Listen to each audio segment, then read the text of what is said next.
하나님을 믿고 살아가는 우리가 우리의 삶의 형태가 어떤지를 알려주는 굉장히 중요한 어, 사람들은 잘 모르시는 분도 있을 수 있어요. 근데 굉장히 중요한 어떤 모형을 보여줍니다. 여러분들이 오늘 이 내용을 확실하게 이해하면 크리스천의 삶이 이런 거구나 하고 많은 부분이 해결이 되고 해소가 될 거라고 저는 믿습니다.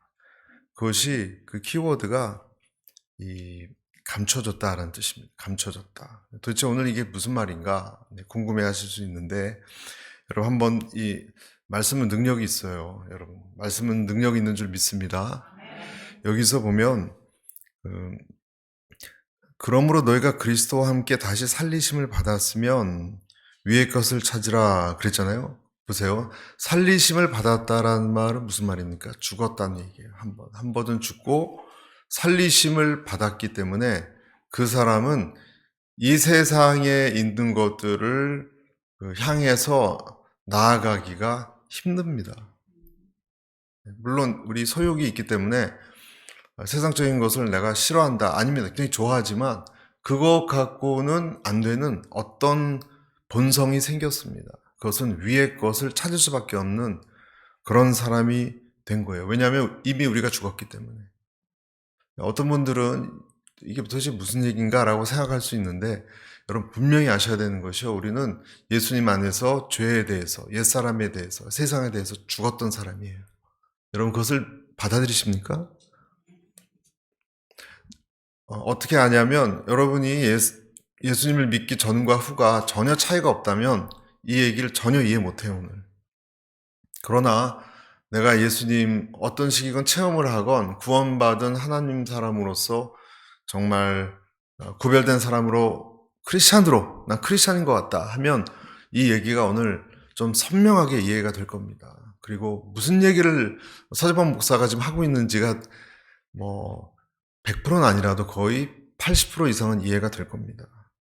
그 핵심은 우리가 왜 위의 것을 찾아야 되느냐? 어떤 사람은 왜 우리가 위의 것을 그렇게 찾아야 됩니까? 땅에서도 좋은 게 많은데 생각할 수 있지만, 우리가 위의 것을 찾아야 되는 것은요, 그럴 수밖에 없기 때문에 그래요. 우리 본성이 과거에 죄에 대해서 죽었고 우리가 주님 안에서 감춰져 있어요. 우리가 누구와 함께 죽었습니까? 그리스도와 함께 죽었고, 그리고 죽었단 말은 과거형인데 죽었는데 생명이 있어요. 그러니까 좀 다르죠. 영적으로 살아있다는 거예요. 그러니까 육에 있어서 죽었고, 그리고 예수님과 함께 살아있기 때문에 이 사람은 하나님이 감춰놓은 사람이다라는 뜻이에요. 되게 좀 차근차근 말씀드릴게요. 신비롭습니다. 이게 정말 그러한지 아닌지 한번 여러분 체크해 보시고 나가시기 바랍니다.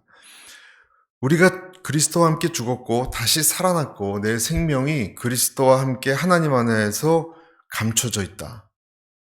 네. 여기까지 오고 계시죠? 이것이 바로 우리가 위의 것을 사모할 수밖에 없는 이유예요. 이것이 바로 우리가 위의 것을 사모할 수밖에 없는 이유예요. 자연스러운 거예요. 왜냐하면 내 생명이 죽고 새로 태어나서 감춰져 있는 사람은 어떤 것을 찾게 되어 있습니다. 하늘을 생각할 수밖에 없습니다. 그 사람은. 그래서 오늘 한 세 가지를 생각하겠습니다. 첫째, 그리스도인은 세상으로부터 어떤 사람이다? 숨겨진 사람이다. 숨겨진 사람이다. 감춰졌다, 숨겨졌다라는 말은 원어로 보면 크립토 이 단어를 쓰는데, 덮다, 이렇게 덮었다, 숨겼다, 감췄다, 주목을 받는 데에서부터 피하다, 이런 뜻도 다 됩니다. 생명이란 것은요, 여러분, 감춰질 수도 있고 드러날 수도 있어요. 안 보인다고 감춰졌다고 생명이 없는 게 아니에요. 그러니까 감춰졌다는 말은 다른 말로 하면 이 생명이 외적으로 막 이렇게 막 살아있는 것처럼 표현되는 그런 것이 나타나지 않았다는 것을 뜻합니다. 움츠려든 자세 같은 거예요. 그러니까 크리스찬은 어떤 사람이냐면 이 세상에 대해서 좀 움츠려든 사람이라는 거예요. 꺼내지 않은 질그릇 속에 있는 보화 같은. 왜 감출까요, 하나님이? 다 우리를 드러내고 이렇게 하시지? 왜냐면 필요할 때 쓰시려고. 나중에 드러내려고. 그리스도 영광이 드러날 때 함께 드러내려고. 그래서 여러분이 이것을 정말 믿건 안 믿건 이것이 그리스도인의 운명 같은 거예요. 여러분. 우리의 삶의 패턴 같은 거예요. 그러니까 이걸 이해하는 게 너무 중요한 거죠. 수수께끼가 많이 풀릴 거예요. 어떤 부분들은. 그러니까 보호하시고 하나님이 나를 보호하십니다. 그리고 인내하십니다. 하나님도 인내하고 나도 인내합니다. 보호를 왜 하실까? 이 세상에 오염된 것으로부터 구별시키려고. 참견하신다라고도 말할 수 있어요. 빼내신다. 근데 이걸 잘 모르면 우리는 불평합니다. 왜 하나님은 나를 그런 좋은 데 갈 때 왜 그날 어긋나게 해서 못 가게 하시고 이런 얘기들 있죠. 하나님이 나를 빼내시기 때문에 그래요. 또 어떤 사람과 못 어울리게도 하세요. 또 어떤 조직으로부터 왕따를 당하게도 하세요. 이 이유 때문에. 구별시키는 거예요. 이게 보호하시는 거예요. 하나님이 하시는 거예요. 그러니까 하나님이 이 세상에서는 죽은 자로 인도하시는 거예요. 이 뜻은 이 세상에서 실패한 사람이 됐다는 뜻은 절대 아닙니다. 여러분, 다니엘이 실패했습니까? 요셉이 실패했습니까? 실패한 것이 아니라 이 세상의 육체적인 것과는 관련 없는 사람으로 만들었다는 뜻이에요. 그러니까 이 세상에서 일하고 이렇게 살지만 달라요, 여러분, 우리는. 이걸 명확히 이해해야 되는 거예요. 상관없어요, 이 세상의 육체적인 어떤 그 삶으로부터 우리는 상관없는 사람이 되도록 이끌었어요. 다니엘처럼 지위가 높이 올라가도 하나님은 지위가 높은 사람이 될 수도 있고요. 우리가 대통령이 될 수도 있고 종이 될 수도 있고 그런 것은 상관없습니다. 필요할 때 그렇게 쓰시는데 중요한 것은 뭐라고요? 세상으로부터 오염시키지 않고 구분하셨어요. 그래서 그 사람들은 하나님이 추구하는 것을 살도록 훈련되어지고 보냄받은 사람이에요. 모세 같은 사람이 그런 사람이잖아요. 그러니까 똑같은 직업을 갖고 있어도요. 다르다니까요. 그게 소명이에요. 그래서 만약에 그 소명은 하나님을 높이는 건데 그 사람에게 어떤 지위를 주거나 부를 주거나 했는데 하나님이 그 원하시는 그 일을 하지 않고 자기 이름을 높인다. 만약에 그렇게 되면 하나님이 내침을 당하도록 하십니다. 내침을 당하도록 하십니다. 사울 왕 같은 경우가 좋은 예죠. 다윗 같은 사람이 좋은 예예요.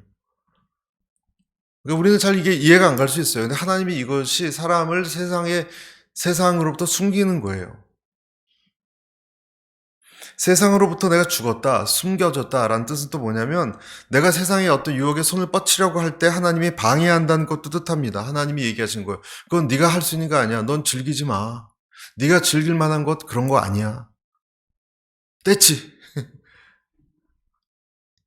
넌 이방인처럼 살 수 없어. 그래서 내가 이방인의 흉내를 내고 살아가려고 할 때마다 하나님이 나에게 훈계하십니다. 훈계하십니다. 그리고 숨겨놨다가 때가 되면 꺼내서 쓰시려고 그래요. 이게 금방 적응되지 않는 사람도 있어요. 하나님이 숨겨놨다가 다시 적응시켜서 쓰려고 할 때 환멸감을 갖고 반발한 사람이 모세예요. 왜 이제까지 이렇게 나를 썩혀놓고 무장아찌도 아니고 이렇게 40년 썩혀놓고 지금 와서 쓰시려고 합니까? 그 사람은 그걸 이해 못해서 그래요. 하나님이 지금 그를 숨겼다가 그 안에 있는 어떤 생명력을 쓰시는 거예요. 하나님의 시간에. 숨김 받았다가 다시 하나님이 부르실 때 쓰임 받는 것, 그것도 적응이 쉽지 않아요. 그러나 결국은 순종할 수밖에 없습니다. 그리고 점점 그는 하나님의 도구나 지팡이가 되어갑니다. 그래서 그 크리스천들이요, 하나님을 믿고 그 십자가에서 정말 죽고 태어나면 그 예수님과 연합되는 묘한 연합체가 됩니다. 예수님과 하나가 되어지는 묘한 연합체가 됩니다. 그리고 그때부터 자기 뜻보다는 성령의 뜻을 쫓아서 살아갈 수밖에 없게 돼요. 여러분, 아멘? 뭐와 비슷하다고 표현을 해야 되나요? 여러분이 만약에 자석과 연합이 됐다고 쳐보세요. 여러분, 자석이 내 몸에 나와 하나가 되면 이렇게 쇠가 있는데 자꾸 끌리고, 이게 다른 사람과 다르다니까요. 끌리고 가야 되는 곳이. 예수님과 내가 하나가 되는 묘한 연합체가 되면 그때부터는 성령님이 이끄시는 대로 살아가야 되고요. 그리고 그 뜻을 향해서 나아갈 수밖에 없기 때문에 때때로 육의 고난을 당하는 거예요. 그것 때문에. 다른 존재니까. 이것이 영적 여정이라고도 말할 수 있고 이것이 믿음의 길이라고 말할 수 있습니다. 그래서 그 사람을 우리는 하나님의 것이라고도 표현하는데 많은 일들이 일어나요. 여러분. 그 사람에게는 하나님이 만약에 관심 갖지 않았으면 일어나지 않을 일들이 일어납니다. 그래서 이것은 하나님이 그 사람을 이 세상으로부터 빼내오는, 출애굽이라는 것은 애굽에서 빼내온 거잖아요. 빼내오는 것. 그래서 새로운 곳에 넣어서 그 역할을 하게 하는 거. 근데 거기도 가나안 민족하고 똑같이 살 수도 없어요, 또. 그러니까 좀 이상한 삶이에요, 여러분. 어찌 보면. 크리스찬은 이 세상에 안주할 수도 없어요. 구분된 민족으로 살아가는 거. 근데 내가 만약에 이걸 싫다 그러면 어떻게 될까요? 여러분. 우리는 그렇게 생각할 수 있죠. 목사님, 저 그렇게 살기 싫은데요. 그러면 그렇게 놔두질 않습니다. 하나님이 이방으로부터 침입을 당하게 하시거나 괴롭히십니다. 그러니까 이것을 내가 이해를 안 하면 안 돼요. 나는 그렇게 지어졌기 때문에 이해 안 하면 나만 영문 모르고 고생하는 거예요. 이걸 모르기 때문에. 난 누구다? 숨겨진 존재고 하나님의 속성이 들어와서 나와 불완전하지만 연합되었기 때문에 성령의 뜻을 쫓아서 살아가야 되고 그 뜻을 쫓아서 살아갈 때 의미를 찾고 그렇지 못할 때는 하나님께서 훈련시키신다. 심판이란 말은요, 내가 이방인처럼 변화되는 것을 원상복귀시키는 거예요. 심판의 뜻은 뭐냐? 정신 차리게 하는 거예요. 넌 누구냐? 내가 스스로 깨닫든지, 내가 타이에 의해서 깨닫든지 이 세상에 속할 수 없다라는 것을 거룩한 백성이니까 그걸 깨닫게 하는 것이 심판입니다. 그래서 우리가 크리스천들은 심판이나 어려움을 당할 때 곧바로 하나님 앞에 무릎 꿇고 회개하고 기도하고 회개가 뭐예요? 성결해지는 거예요. 그 자리로 돌아와야 문제가 그치지 다른 방식으로는 풀리지 않는 게 너무나 많습니다. 할렐루야. 그 사람이 저와 여러분이에요. 우리가 이것을 오늘 말씀에 근거해서 이해하고 가자는 거예요. 그리고 이러한 사람들의 삶은 어떤 사람들과 비슷하냐? 다음 이제 성경 구절을 한번 읽어보시죠. 베드로전서 1장 1절 시작. 예수 그리스도의 사도 베드로는 본도, 갈라디아, 갑바도기아, 아시아와 비두니아에 흩어진 나그네라 그랬습니다. 나그네. strangers. 영어로는 strangers. 마음 둘 곳이 없게 만드세요. 그리고 또 베드로전서 1장 6절 이것도 읽습니다. 시작. 그러므로 너희가 이제 여러 가지 시험으로 말미암아 잠깐 근심하게 되지 않을 수 없으나 오히려 크게 기뻐하는도다. 흩어진 나그네입니다. 그래서 이 초대교회 때도 흩어진 정말 이 흩뿌려진 보석 같은 크리스찬들이 있었는데 그들은 왜 그렇게 됐냐면 로마에서부터 불어온 이 핍박 때문에 그렇습니다. 뭉쳐있으면 핍박하니까 다 도망가고 그렇게 했지만 그 희한하죠? 그렇게 핍박을 하고 박해를 하면 포기하면 될 거 아니에요. 그렇죠? 그 기독교 포기하면 쉬운 거 아니에요? 교회 안 나가기 시작하면 되는 거 아니에요? 그냥? 네? 성경 안 읽으면 되고 기도 안 하면 돼요. 그런데 이미 하나님의 불이 들어온 사람들은요. 이게 안 꺼져서 어쩔 수가 없어요. 어쩔 수가. 박해를 당하면 당해도 증거하고 살 수밖에 없어요. 물론 시험 들 때도 있지만 그래서 흩어지고 그러지만 이 불이 꺼지는 불이 아닙니다. 그래서 그런 사람들을 하나님이 다시 모읍니다. 다시 모인 공동체를 가리켜 우리는 교회라고 얘기합니다. 자기 이름을 높이려고 모인 사람들을 하나님이 바벨탑에서 흩어버리셨고요. 그리고 하나님의 성령의 불꽃이 박해 때문에 흩어진 사람들은 하나님의 이름으로 다시 모으십니다. 그래서 희한해요, 여러분. 그런 사람들은 러시아에도 있고 우크라이나에도 있고 북한에도 있고요. 중국에도 있고요.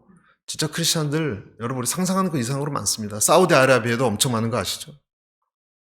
거기는 순교당합니다. 그런데도 많습니다. 그러니까 우리는 잘 이게 이해가 안 가요. 어떨 때는. 아니 그렇게 북한 같은 데서 왜 기독교를 믿어서 위험하게 사나 이렇게 생각할 수 있어요. 그러니까 이성적으로 이해가 안 가는데 하나님에게 이 성령의 불꽃이 들어오면요 어떻게 할 수가 없어요. 여러분에게 누가 정말 교회 나가지 말고 안 나가면 뭐 100불씩 주겠다 매주. 그래도 여러분 100불 받고 교회 안 나오시고 예수님 저버리시겠습니까? 그게 안 될 겁니다, 여러분. 진짜 크리스찬은 그게 목에 검이 들어와도 안 됩니다.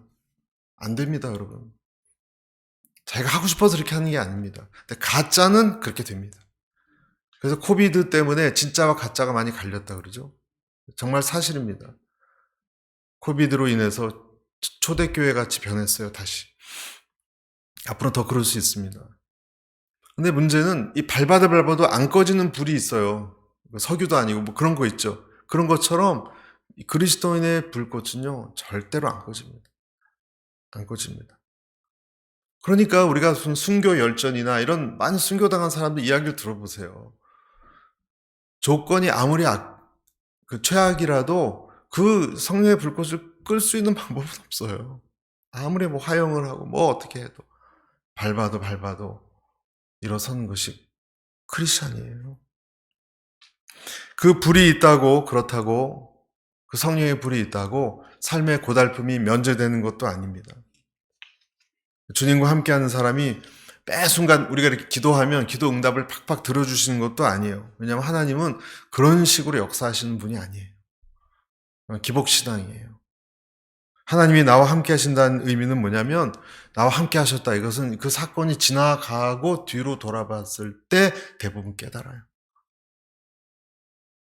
하나님은 보이지 않는 것처럼 평범하고 일상적인 삶에서 힘든 삶을 싸워가도록 우리를 강하게 훈련시키십니다.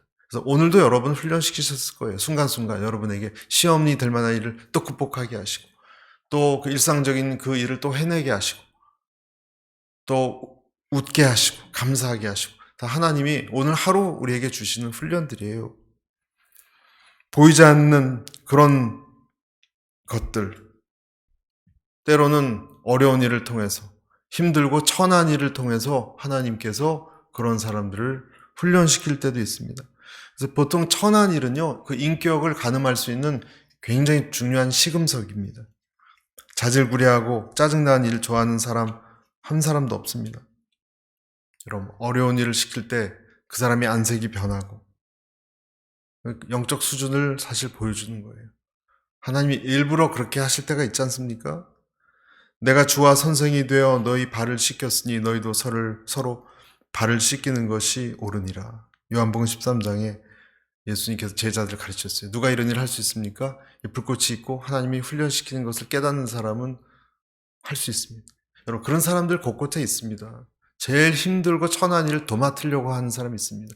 대부분은 피하거든요. 그 교회 일이건 어떤 일이건 피하려고 그래요. 아유 저 사람 시키고. 그러나 하나님의 영이 살아있는 사람은 피하지 않습니다. 나를 부르시는 하나님의 훈련으로 여깁니다. 그런 사람들이 복 받는 거예요. 할렐루야. 그래서 하나님이 숨기시는 사람은 이런 모습이 있다. 두 번째 우리가 생각해야 되는 것은요.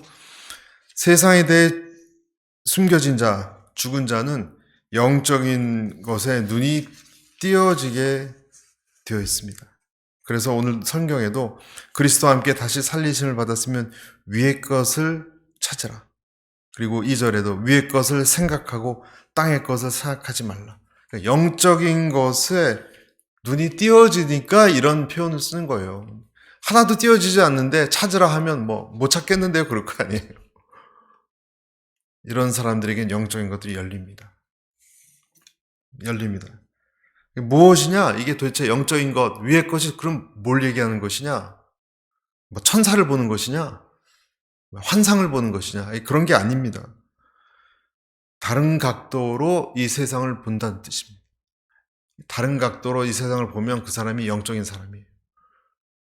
아멘? 무슨 어떤 사람 귀신도 본다 그러고 막 기도하면 그게 영적인 것이 아니고요. 어떤 사람을 미워하다가 긍휼히 여기면 그 사람이 영적인 사람이에요. 성령 충만한 사람이에요. 다른 각도로 보기 시작했으니까. 예수님이 보는 각도로 보는 것이 영적인 영안이 열린 사람이에요. 그러니까 이 세상을 어떤 성경적인 시각으로 보는 것, 모세오경적 시각으로 보는 것, 그것은 뭡니까? 이 세상에 나의 키워드는 죄와 구원이라는 것, 모든 것이 그것으로 딱 꿰맞춰질 수 있다는 것으로 이 세상을 보는 세계관이고요. 그리고 이 세상에 나를 생각해주는 어떤 절대자가 거하신다는 것, 늘 생각하는 사람이고요. 그런 신관이 있습니다. 하나님의 관점이 있습니다. 또 인간은 알면 알수록 사실 끔찍한 존재, 실망스러운 존재라는 것을 깨닫는 인간에 대해서 그런 생각을 갖는 사람.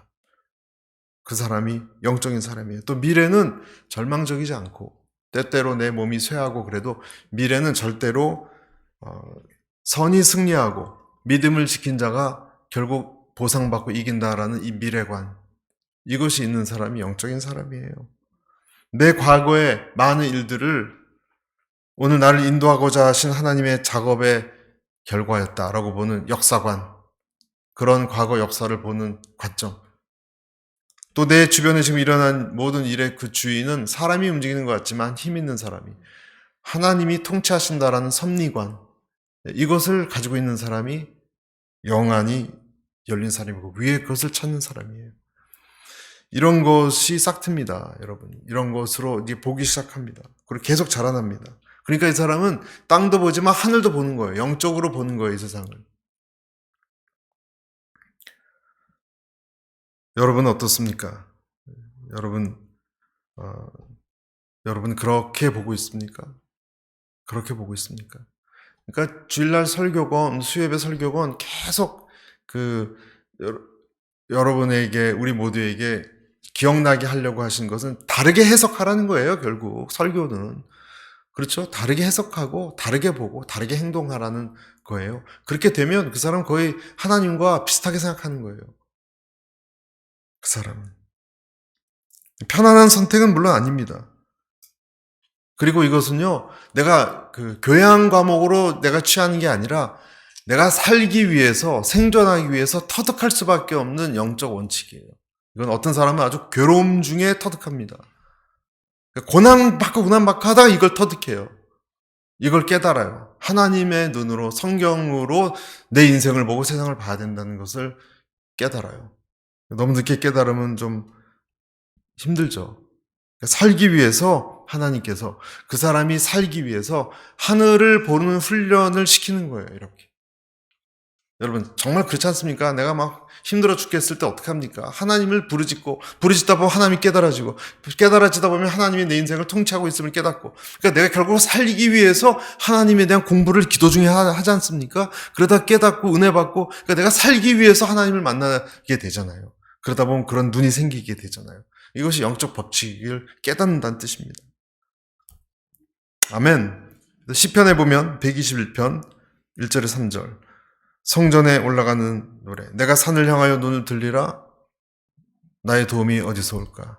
이제 이 사람은 알아요. 내 도움이. 시작. 나의 도움은 천지를 지으신 여호와에게서로다. 3절. 여호와께서 너를 실족하지 않게 아니하시며 너를 지키시는 자가 졸지 아니하시리로다. 이거를 깨달아요. 이거를. 세상으로부터 하나님께서 숨기는 크리스찬은 하나님 뭘 가르치시냐면 하늘을 바라보게 하시면서 이 세상은 네가 마음먹은 대로 안 되는 것이야. 이걸 가르치십니다. 그래서 하나님의 스케줄을 따라오라고 가르치십니다. 이 세상은 네 마음대로 그렇게 막 다니면서 네가 뭐 성공할 수 있어서 그렇게 되는 게 아니야. 나의 뜻에 순종하게 될 거야. 네 마음대로 되어지는 것이 아니야. 그것이 자식의 문제건 직장의 문제건. 그래서 하나님을 의식합니다. 하나님의 스케줄을 따라가는 것을 겸손이라고 얘기하죠.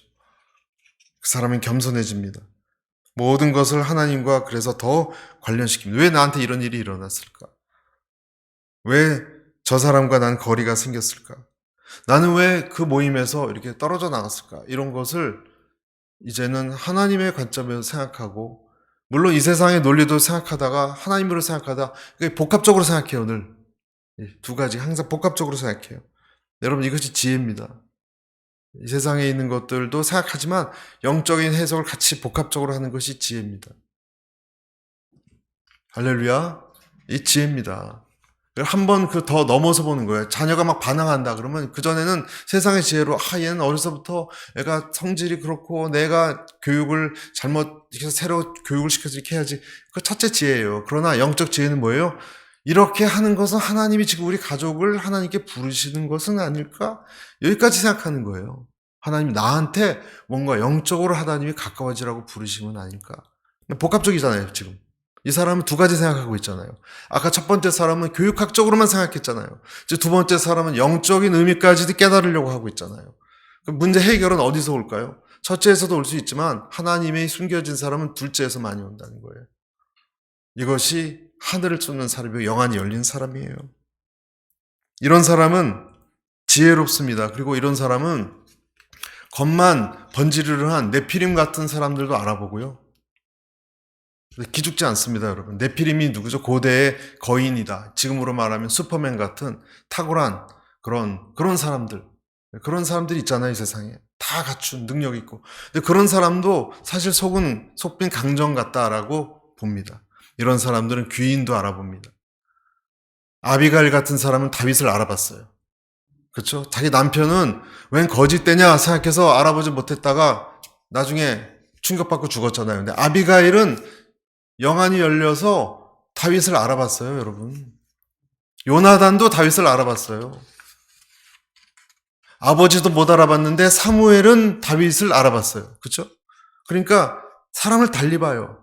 어떤 사람은 대단하다. 거기에 막 아이돌처럼 그러는데 크리스천은 그 사람이 네피림 같이 훌륭한 용사라 같이 보여도 뭐 일론 머스크건 뭐건 우리가 그 안에 영이 없다는 걸 아니까 대단하게 보지 않습니다. 우리는.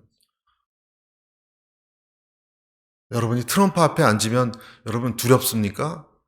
하나도 안 두렵죠. 뭐가 두려워요? 푸틴 앞에 앉아있으면 두렵습니까? 아니요.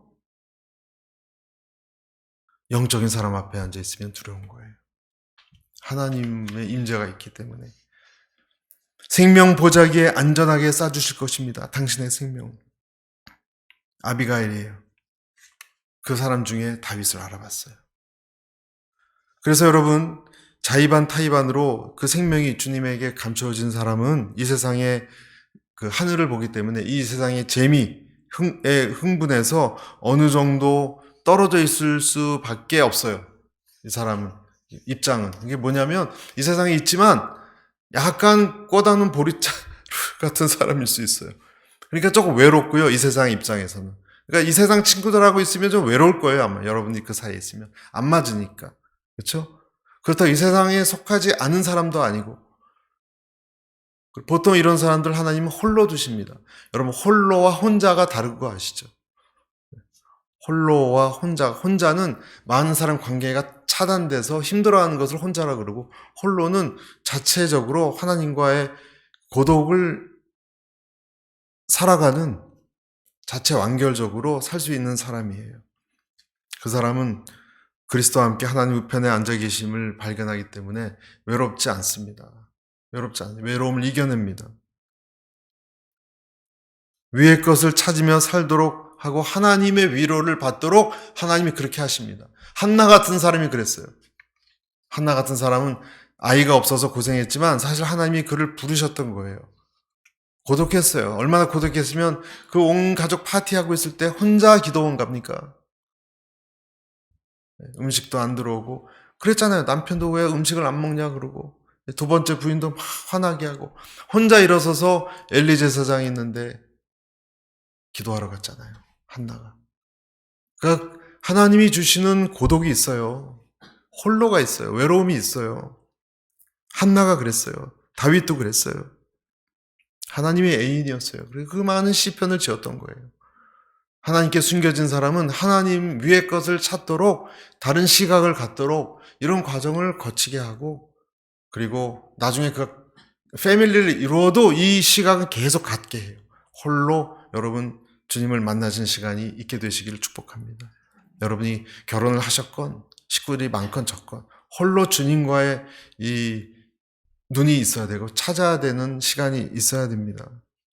한나가 그랬고 다윗이 그랬고 뭐 엘리야도 그랬잖아요. 엘리야도 막 자기 이제 못 살겠다 그러니까 남겨진 자 7천이 있지 않냐.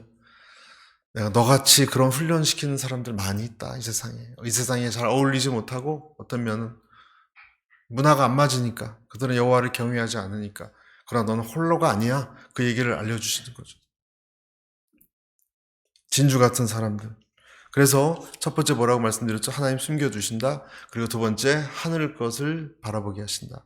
그리고 세 번째 마지막으로 그리스도인은 세상적인 것이 아니라 영적 싸움을 싸우며 뭐로만 승리한다고요? 그리스도 예수의 십자가만 가지고 승리하도록 하십니다. 이것이 저와 여러분의 운명 같은 삶의 모형입니다. 이 나중에 주님의 생명이 주님 앞에서 영광으로 드러날 때까지 십자가의 싸움이 있습니다. 여러분. 여기 중요한 것은 뭐냐면요. 어떤 싸움, 어떤 십자가로 이긴다고요? 예수님의 십자가로. 그러니까 싸움이 있는데 이 사람은 자기 자신을 위해서 싸우는 것이 아니라 주님의 영광을 생각하기 때문에 여러분 여기서 되게 중요해요. 주님의 영광을 기본으로 삼고 목표로 사는 사람은 낙심하지 않아요. 할렐루야. 낙심하지 않아요. 반대로 내가 비워지지만 주님께 맡기지 않아서 내가 나를 비우는데 주님께 완전히 맡기지 않으면 굉장히 좀 불완전하고 약한 사람이 돼요. 자, 내가 나를 맡겨서 많이 막 포기하고 내려놓는데 주님에게 완전히 맡기지 못하면요. 자기 연민에 휩싸여요. 자기 연민. 자기 일을 불쌍히 여기는 마음. 자기 비참함 같은 거 있죠. 되게 좀 힘든 감정 같은 거예요. 자기 연민보다 더 나쁜 것은 없습니다. 여러분, 자기 연민이 뭘까요? 주님께 헌신을 했는데 예를 들어서 고독한 선교사가 있다고 한번 쳐보세요. 저 오지에 선교하는데 다 한국에 왔더니 자기 친구들은 다 잘 살고 자기는 돈도 없고 어디 거할 데도 없고 주님께 헌신했는데 알아주는 사람은 없고 그럼 연민에 빠지는 거예요. 우울증에. 선교사만 그렇습니까? 아니요. 교회를 위해서 열심히 헌신하고 그런 권사님, 집사님, 또 목사님, 또 장로님, 또 어떤 크리스찬 그런 분들도 하나님께 나아가지만 반 정도밖에 안 나가면요. 자기 연민에 휩싸일 수 있습니다. 왜 그러느냐? 아직도 자기가 자기 왕좌에 있기 때문에 자기를 몰아내야 되는데 완전히 비워야 되는데 자기가 왕좌에 있기 때문에 자기를 자기가 보니까 불쌍한 거예요. 여전히. 그걸 못 이겨내는 거죠. 자기 비하에 쓰러집니다. 그래서 하나님은 모든 것을 하나님으로부터 공급된다라는 것을 가르칠 때까지 다 가져가실 때가 많습니다. 완전히 비워서 그런 사람은 하나님은 더 낮춰서 완전히 두 손 두 발 들 때 하나님으로부터 자기 연민 감정의 사치도 할 필요가 없습니다. 여러분. 그런 시험을 주시는 거예요. 그래서 이것은 크리스찬에게 주어지는 헌신한 사람에게 주어지는 시험이에요. 여러분. 세례요한처럼 여러분 주님께 길을 비켜드리고 여러분 존재감에 대해서 여러분 명예나 이름을 낮출 수 있습니까? 낮출 수 있습니까? 숨겨지는 것에 대해서 그때도 내 체면과 명예를 생각합니까? 이런 사람을 보죠. 이런 사람. 그렇지만 또 많은 사람들은 이런 일로 제일 시험 드는 건요. 여러분 크리스찬들이 자기 이름에 대한 거예요. 크리스찬들은 시험 드는 게 마귀의 시험이 아니에요. 절대 마귀 원수의 시험이고 뭐 무슨 물질의 시험 그런 거 아닙니다. 여러분. 주님께 수준이 있는 크리스찬들의 시험은요. 그 사람 명예에 대한 시험이에요. 왜 당신들이 나를 어떻게 받길래 이런 시험이에요. 보통 자기 이름이에요. 아직 그 왕좌에서 못 내려와서 그래요. 아까 말씀드렸잖아요. 숨겨진 사람이 시험을 이길 수 있는 방법은 모든 것을 예수의 십자가를 중심으로 하나님의 영광을 위한다면 이길 수 있거든요. 그런데 그때에도 내가 여전히 주님과 함께 내가 영광 받으려고 할 때 하나님이 그것을 쳐내세요.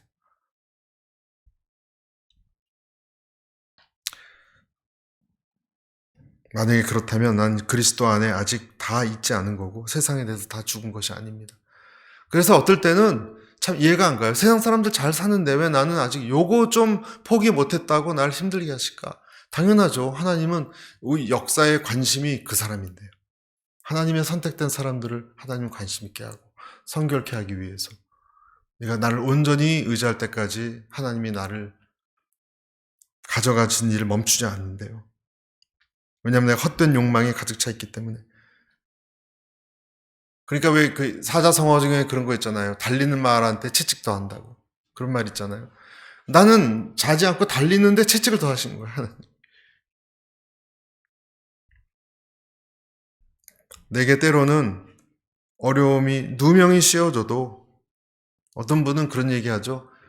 내가 오해받는 것 못 참는다고. 여러분 누명이 씌워져도 내 폐부와 심장을 감찰하신 주임을 여전히 믿습니까? 믿습니까? 다윗을 보십시오. 그렇게 목숨 걸고 싸웠는데 계속 반역자라고. 그게 그 시험이거든요. 목숨 걸고 골리앗을 이겼는데 반역자라고 내몰리고. 내가 주님 없이 절망하고 실망하는 것은요. 크리스천은 죄입니다. 그것은. 내가 누리면 안 되는 거예요. 그것은. 주님에게만 영광을 돌려드려야 되는 거예요. 그래서 고린도후서 6장 9절에서 10절 같이 한번 읽겠습니다. 시작. 무명한 자 같으나 유명한 자요 죽는 자 같으나 보라 우리가 살고 징계를 받는 자 같으나 죽임을 당치 아니하고 근심하는 자 같으나 항상 기뻐하고 가난한 자 같으나 많은 사람을 부유하게 하고 아무것도 없는 자 같으나 모든 것을 가진 자로다.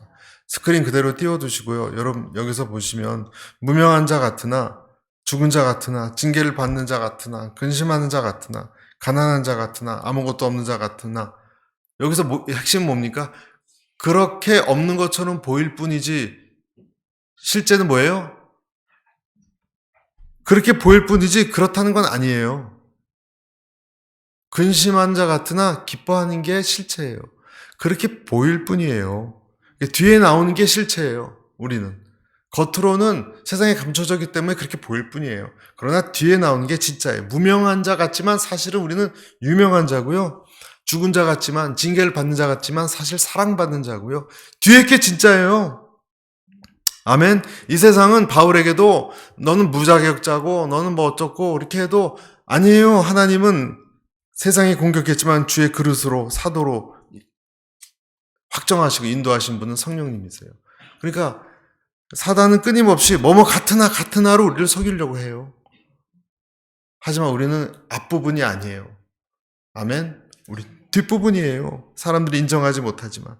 그러니까 이 세상에 베일로 숨겨져 있는 것 같이 산다는 거예요. 실제 그렇게 취급받지만 아니라는 거예요. 우리는. 그런 사람이 속지 말라는 것입니다. 사단의 음성은 항상 같음으로 뭐뭐 같고 넌 없는 자 같고 그렇게 우리를 좌절시키려고 합니다. 그러나 기다리라는 거예요. 우리가 생명이 열릴 때까지 주님에게. 그래서 4절 마지막 4절 같이 읽겠습니다. 3장 4절 시작. 우리 생명이신 그리스도께서 나타나실 그때 너희도 그와 함께 영광 중에 나타나리라. 생명이신 나타날 때 지금 안 나타났다는 거예요. 이 뜻은. 그러니까 사람 보통 자기 생명을 어떤 불꽃처럼 생각하고 삽니다. 여러분 불꽃처럼 생각하면 삽니다. 이 말씀을 드리고 이제 마치겠는데요. 자기 불꽃이 이렇게 팔락팔락 끓이면서 내 인생에 살아가는 것처럼 자기를 생각합니다. 그래서 이게 바람이 세게 불면 꺼질까? 흔들리면 내가 인생이 흔들릴까? 온갖 걱정, 근심, 이 가냘픈 불꽃 하나를 촛불을 연상해 보세요. 바람 부는 날 촛불 들고 거리를 걸어간다. 그런 것처럼 자기 인생을 생각하며 살아요. 하지만 하나님은 뭐라고 말씀하시냐면요. 그렇지 않다. 이제 그런 불안을 그만둬라. 너는 주님 안에서 죽었다. 너는 나를 바라보라. 우리 이렇게 얘기하세요. 네 불꽃이 꺼져도 된다. 꺼져도 된다. 네가 만약 나의 죽음을 인정하고 나의 부활을 인정해서 그리스도와 함께 살아난다면 그러면 너는 나한테 감춰진 것이 네 불꽃은 절대 꺼지는 성격이 아니다. 할렐루야. 다시 일어날 것이다. 너의 인생 꿈이 때로는 실패하고 좌절되는 나 하여도 상관없다. 너의 불꽃은 꺼지는 성격이 아니다. 네 불꽃이 아니다. 말씀하십니다. 많은 크리스천들은 자기 겉에 있는 자기가 만든 불꽃만 흔들흔들할 때 불안해하고 염려하고 그렇게 살아가지만 그 사람은 겉모습의 크리스천일 뿐입니다. 우리는 그렇지 않습니다. 내가 감춰졌을 뿐이에요. 꺼져도. 그리고 다시 일어섭니다. 그래서 우리 자기가 감춰진 걸 깨닫고 자기 연민을 극복하고 하늘을 바라보면서 우리가 싸워나갈 때 승리할 줄로 믿습니다. 그리고 이것이 우리의 싸움이고 삶의 모습이에요. 이것을 제대로 확실히 머릿속에 우리가 이해하고 살면 여러분 많은 것이 더 잘 보이고 이해가 되고 주님과 다 잘 교통이 될 줄로 믿습니다. 그러한 저와 여러분 되시길 축복합니다.